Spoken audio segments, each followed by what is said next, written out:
राज्य अग्निशम विभाग में कार्य करुवा प्रति कर्मचारी जड़े विशेषज्ञ रूप में बाहर एथिपाई से प्रशिक्षण दि जाउछि। विभागर 6000 कर्मचारी को विशेषज्ञ करने उद्देश्य अग्निशम विभाग एवं एनडीआरएफ सहभागितार कटक मुंडली रे एक प्रशिक्षण शिविर आयोजन करा जायथिला।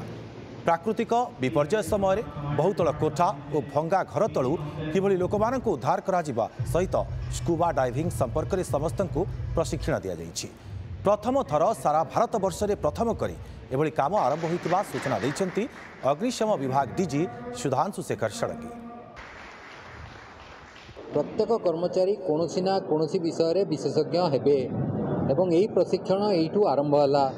एठी हमर दुईटी विषय रे प्रशिक्षण चली। गोटे हला भंगा घरर भितर उद्धार करबा, द्वितीय केमिकल बायोलॉजिकल रेडियोलॉजिकल न्यूक्लियर अर्थात दंतो गैस लीक हला सेठी केमती लोकन को बंचा जीवो।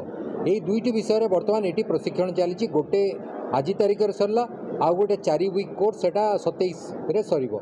पुणी आसंता मास को आ गोटे कोर्स चलिबो।